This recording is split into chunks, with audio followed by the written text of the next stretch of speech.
નમસ્કાર મિત્રો પીટીસી એટલે કે ડીએલએડ પ્રવેશ પ્રથમ વર્ષ 2026-27ની જાહેરાત ક્યારે આવશે અને સંભવિત ફેરફારો કેવા હશે એના વિશેનો મારે આજે તમને વાત કરવી છે.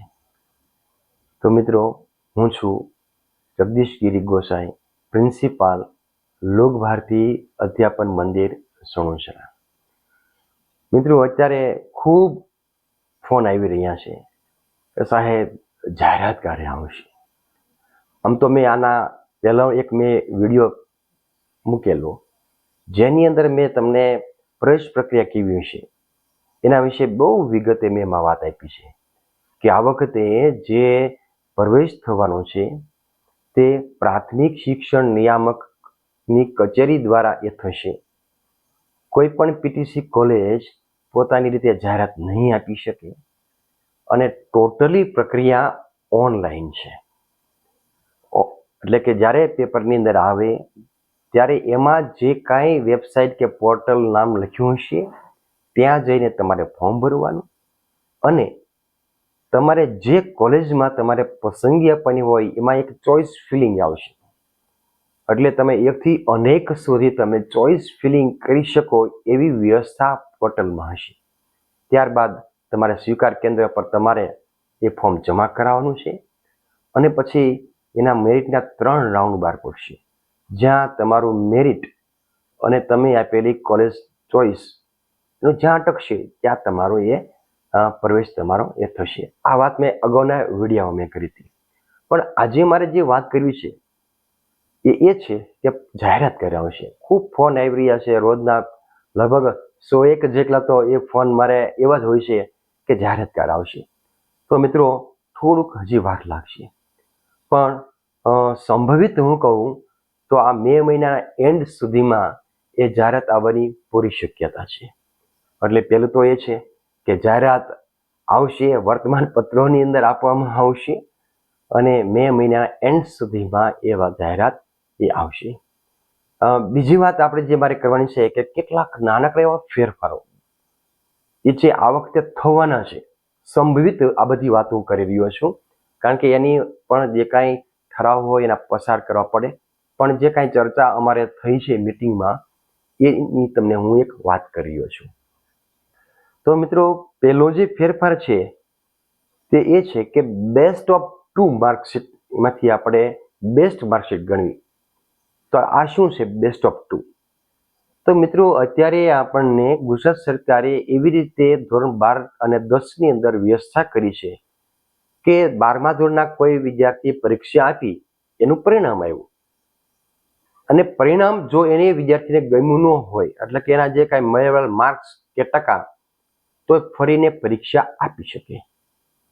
તો દાખલા તરીકે મારે આવું થયું હોય તો મારે અત્યારે 75% આવ્યા હોય, પણ મને એમ થયું કે મને આ ટકા મારે નથી જોતા, મારે તો વધારે આવશે હજુ, તો ફરીને તમે જુલાઈની અંદર પૂરી પરીક્ષાની સાથે તમે એ બેસ્ટ ઓફ 2ની અંદર તમે પરીક્ષા આપી શકો.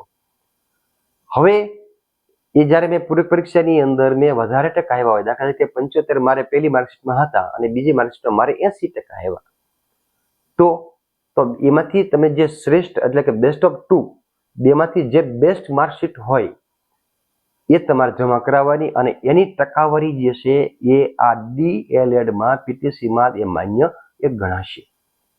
પણ થશે એવું કે જાહેરાત બહાર પડી ગઈ હોય, ફોર્મ ભરવાનું શરૂ થઈ ગયું હોય અને એનું કદાચ પૂરક પરિણામ ખૂબ મોડું આવે, તો જે તે સમયે તમે ફરીને તમે એમાં સબમિટ કરાવી શકો, સુધારી શકો તમે, એવી વ્યવસ્થા એ વિચારોમાં આવી રહી છે.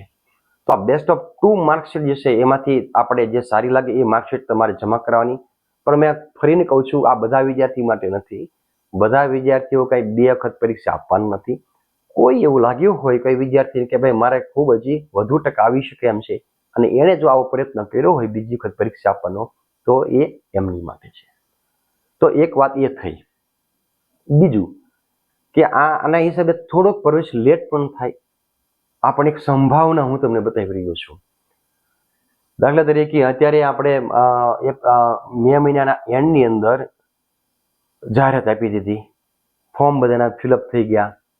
10 દિવસ જેટલા કદાચ આપણને વિદ્યાર્થીઓને પ્રવેશ ફોર્મ ભરવા માટેના દિવસો આપે, તો એ ફોર્મ ભરાઈ ગયા પછી જ્યારે પરિણામ આવે અને તમે માર્કશીટ જમા કરાવો બીજી, ત્યાં સુધીની કદાચ પ્રવેશની લંબાઈ એવું એ મને લાગી રહ્યું છે. અને એવું જ્યારે રિઝલ્ટ આવી જશે અને તમે જ્યારે સબમિટ કરો બેસ્ટ ઓફ 2 માંથી જે માર્કશીટ, પછીના લગભગ મને લાગે છે કે ખૂબ ઝડપથી પ્રક્રિયા થશે.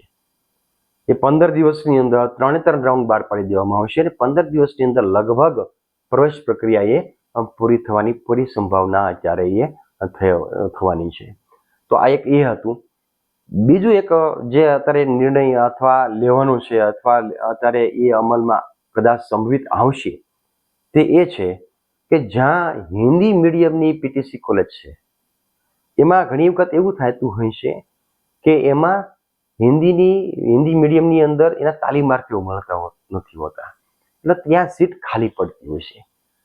તો આવી જે કાંઈ સીટ ખાલી પડતી હોય હિન્દી મીડિયમની અંદર, તો એ કોલેજની અંદર એ મરાઠી છે અથવા ગુજરાતી છે અથવા અંગ્રેજી છે, એવી સીટથી એ જગ્યાએ ત્યાં તમારે એ ફોર્મ જેણે ભર્યું હોય અથવા એને જે કંઈ વિદ્યાર્થી સ્વીકારે, તો આવી હિન્દી મીડિયમની અંદર આવા લોકો પણ એની અંદર એ ભરી શકશે.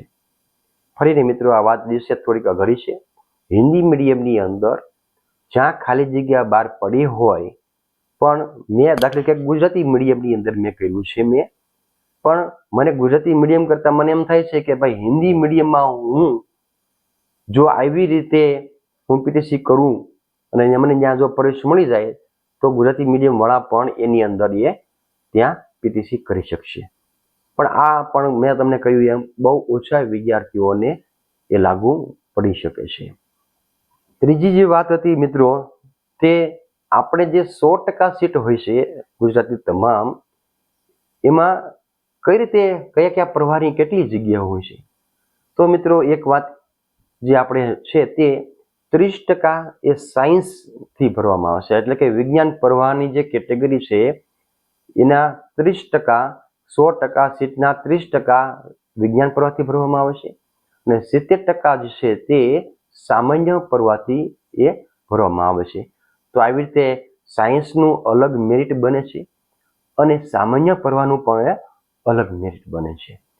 શિક્ષક તરીકે જ્યારે ભરતી થાય છે ત્યારે પણ સાયન્સવાળાનું એટલે કે વિજ્ઞાન પ્રવાહનું એની અલગથી જાહેરાત, એની અલગથી સીટ આવે છે, અલગથી મેરિટ હોય છે અને સામાન્ય પ્રવાહના જે વિદ્યાર્થીઓ હોય છે એમની માટે પણ શિક્ષક ભરતીમાં અલગથી એક મેરિટ હોય છે.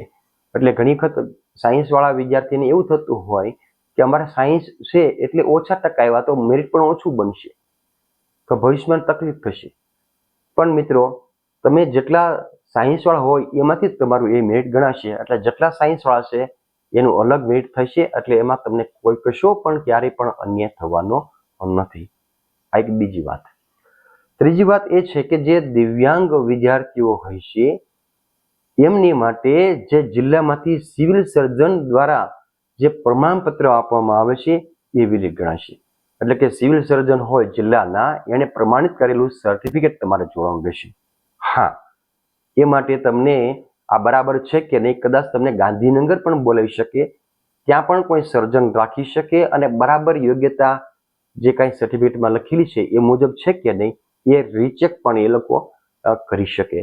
તો આ દિવ્યાંગ જે કાંઈ વિદ્યાર્થી છે એની માટે જિલ્લામાંથી આપેલ ડોક્ટરી સર્ટિફિકેટ એ પ્રમાણિત એ ગણવામાં આવશે. આ એક ફેરફાર છે. બીજો જે ફેરફાર છે તે ધોરણ 12માં ગુજરાત સિવાયના જે બોર્ડ છે એ પણ અત્યારે માન્ય એ થઈ જશે. દાખલા તરીકે આપણે CBSE નું બોર્ડ છે, બીજું છે ICSE, એ પણ એક 12મા ધોરણનું બોર્ડ છે, બીજા અન્ય રાજ્યની અંદર છે. ત્રીજું જે NIOS છે અને ચોથું છે GIOS. તો આવા 4 જે છે એ અન્ય રાજ્યના અથવા આપણે કેન્દ્ર સરકારના જે કાંઈ બોર્ડ છે 12મા ધોરણની, એ લોકો પણ પરીક્ષા લેશે. તો એ લોકોને પણ આપણા આ DLA પ્રથમ વર્ષની અંદર એ ફોર્મ ભરવા માટે એને પણ એ લાયક એ ગણાશે. એની પણ દેશે એના પ્રમાણપત્રો, એના જે સર્ટિફિકેટ્સ, એની માર્કશીટ એ પણ પીટીસીની અંદર એ વેલિડ ગણાશે. પણ સાયન્સનું હોય તો સાયન્સમાં, અને સામાન્ય પ્રવાહનું હશે તે સામાન્ય પ્રવાહની અંદર એ ગણાશે. તો આવા કેટલાક ફેરફારો છે. ઓનલાઈન ફીઝ લગભગ 100 રૂપિયા એ તમારે ઓનલાઈન જ પેમેન્ટ કરવાનું રહેશે. તો આવા કેટલાક મિત્રો ફેરફારો, જે સંભવિત ફેરફારો હું કહી રહ્યો છું, એ ફેરફારો એ આવી રહ્યા છે. તો મિત્રો ફરીને આપણે મેં તમને અગાઉનો વિડીયો મેં તમને આપેલો, એ પણ આખો પ્રોસેસ કઈ રીતે થશે એના વિશે મેં વાત કરી હતી. જે લોકોએ ન જોયો હોય એ પણ વિડીયો મારો જોઈ લે. અને અત્યારનો વિડીયો પણ આ થોડા ઘણા જે કંઈ માઇનર ફેરફાર થઈ રહ્યા છે એના વિશે મેં તમને વાત કરી. આ બધા સંભવિત ફેરફારો થશે. જ્યારે જાહેરાત આવશે ત્યારે જ આપણને ખરેખર ખ્યાલ આવશે કે કેવા કેવા એ ફેરફાર થયા છે. પણ મિત્રો ફરીને આવા અપડેટ્સ માટે તમે આ ચેનલને બરાબર આ જોતા રહેજો. તમે આમાં નવા નવા જે કંઈ અપડેટ્સ આવશે એ આ ચેનલની અંદર યુટ્યુબ મારફત હું તમને જણાવતો રહીશ. અસ્તુ.